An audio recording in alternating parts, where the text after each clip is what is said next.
Thank you. Thank you very much to our Master of Ceremonies, who is so dedicated and so wonderful. First, I'd like to honor the Treaty 6 territory on which we stand, and the homeland of the Métis people as well. So I am honored to be here. I'm honored to be in the presence of all the families and the wonderful women which we honor for their strength and beauty. It's remarkable that you're out here never giving up. And what I said this week was, we're not taking it anymore. The justice system has proved to be an adversary to us. There is no justice. And I would only cite the Cindy Gladue case, which the Supreme Court has not reported on. It's not the Supreme Court, the Appeal Court has held their hearings on September the 6th last year, and we have still not heard their verdict. The other thing, of course, the terrible malicious way in which a judge ordered shackles to be put on our women's legs and to be treated as a criminal. We must all, as human beings, realize that this is awful and not to be tolerated. What we have heard from the Crown prosecutors is an idea that they want to repair the harm. And then they suggest that maybe there should be a protocol for the kind of thing they did to Cindy Gladue. And I want to state emphatically that that will never happen as far as I'm concerned.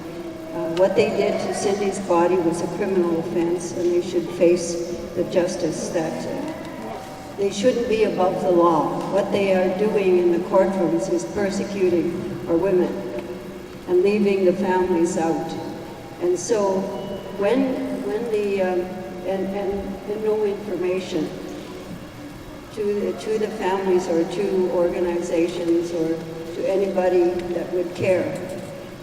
The other thing that was part of that emergency resolution was that we will set up an Aboriginal Women's Commission, which will have the powers, the designated powers, to cite the discrimination as and when it takes place within the courtroom.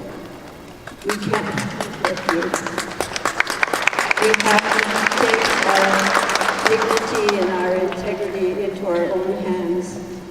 Stop the killings. Stop the killings. And you might be wondering how I got started. I too was left for dead in a back alley. My husband thought he had killed me. And I was saved by my neighbor who looked a lot like me, and he mistook her for me. She became so frightened, she said that she was going to sit on the steps of City Hall until they did something about the violence that was taking place in my home. So I don't come to you without this burden to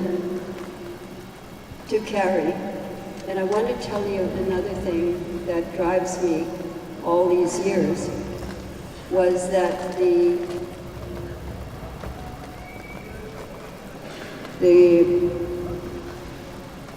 Governor General of Canada, Michael Jean, presented me with the Order of Canada for the work that I did in bringing to light the murders of murdered and missing Indigenous women. And this wasn't unusual because, as you know, in your communities and in Edmonton, a death will happen and we'll do all the right things and grieve and hurt and be angry and all those emotions. But no one put the puzzle together that it wasn't only happening in the city, it was happening in the communities, and it was happening all across Canada. And as you know, now the Canadian public has the knowledge that the killings and murders and missing women are part of the things, of the injustices that have happened. And I urge the representatives of all forms of government to look at this. If you simply tinker with the law, nothing will change. The law is too big a mechanism to simply tinker and make things better. I'm glad to see our Minister of Indigenous Relations here, and I want to say categorically, we as Indigenous women will not put up with the kind of injustices that have been going on through the years. The individual police officers that have violated our women, the individual men that have violated our women, and the prisoners who are now in prison for harming our women. We have to come to grips with this. We cannot simply take the crumbs after everything is said and done and be happy with that, because it won't work. We as women are the backbone of our communities. We are the ones who love the children, love their mates, and we view this as incredibly important that they have stood up this far, and you mustn't give up now. And I know you won't.